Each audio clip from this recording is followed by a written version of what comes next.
Hello, everyone. There are stories that chill your spine the moment you hear them. Stories that never appear in newspapers, that no records mention, yet they have been whispered from generation to generation. Tonight, I'll tell you about the cursed house that lies at the very end of a forgotten road. And the most terrifying thing is, those who step inside never return. On the outskirts of a small town, there is an old dirt road that stretches deep into the woods. Locals call it the Road of No Return.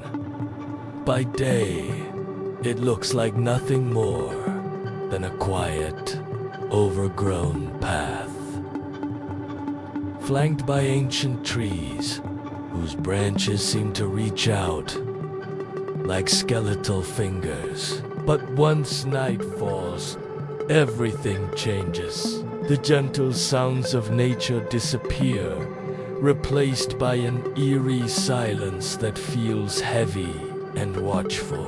People say that at the very end of that road stands an ancient house. It doesn't appear on any map, and no one knows who built it or why it was abandoned. The town elders want their children never to venture down that path, sharing fragmented tales of shadows that dance in the windows and whispers that carry on the wind. Stranger still, anyone who has ever gone inside has vanished without a trace. They become just another name added to the local legend.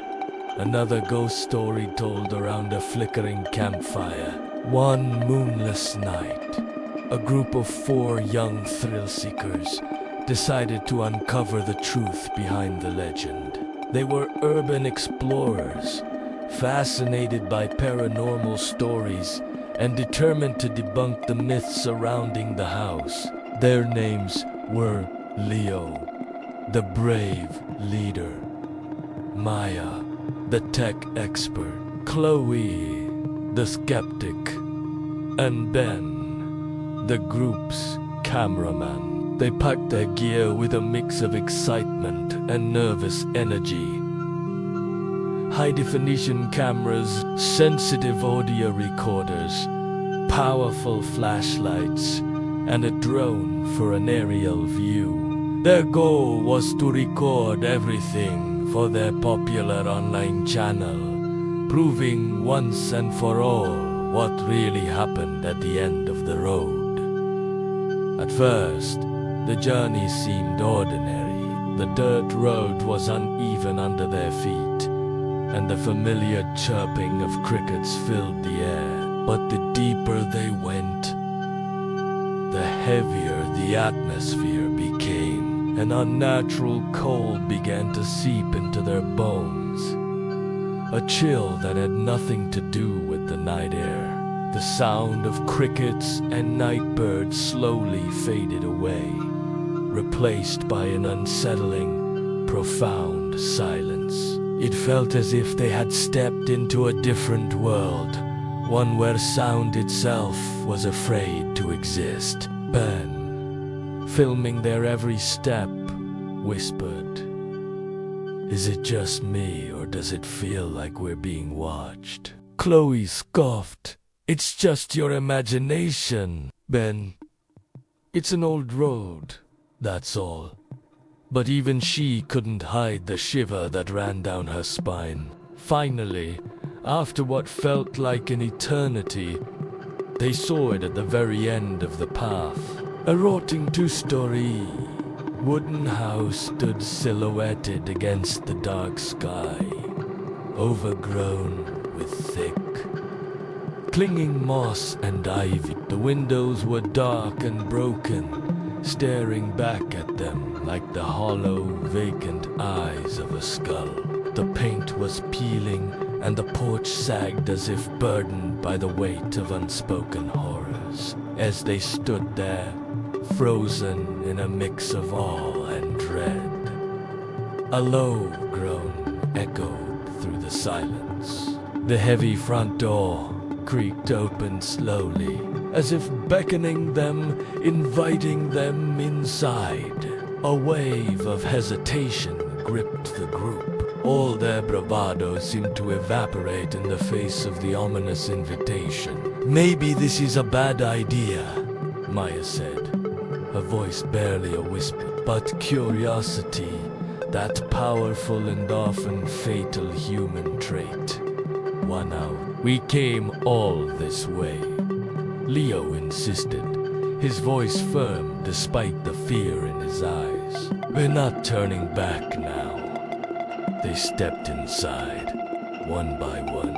The air was damp and stagnant, thick with the foul stench of decay and something else. Something metallic and vaguely sweet. Leo switched on a powerful flashlight. The beam cut through the oppressive darkness, revealing a scene of utter desolation. Dust motes danced in the light like tiny, restless spirits. But what made their blood run cold were the deep, frantic claw marks carved into the wooden walls, as though someone had desperately, violently tried to escape their fate. Then, a whisper echoed through the dark halls. It was weak, raspy, but unmistakable. It seemed to come from all directions at once. "You're too late." Panic surged through the group like an electric current. Ben swung the camera wildly toward the direction of the sound, but no one was there.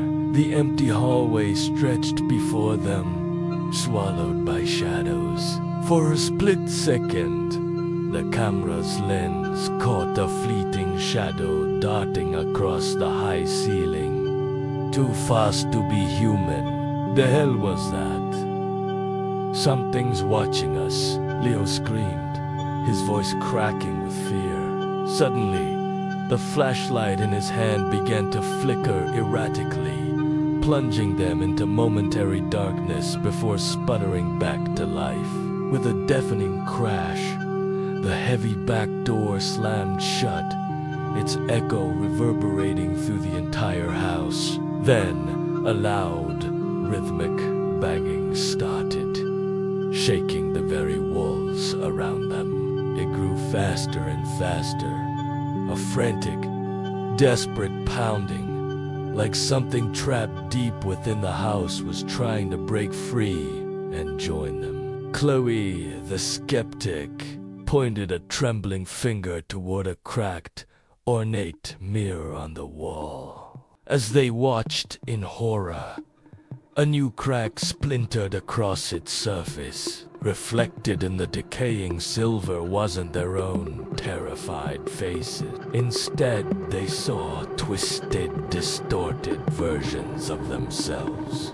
Their reflections' eyes were black pits, and their mouths were stretched into grotesque, impossibly wide smiles. Screams erupted, raw and filled with pure.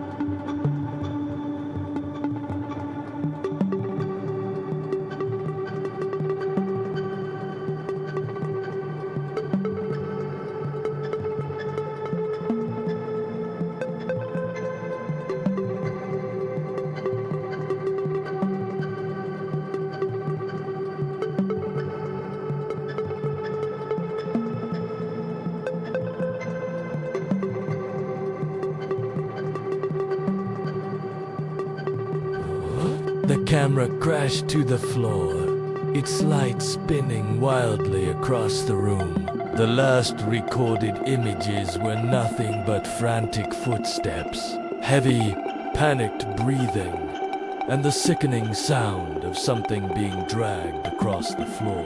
And then, silence.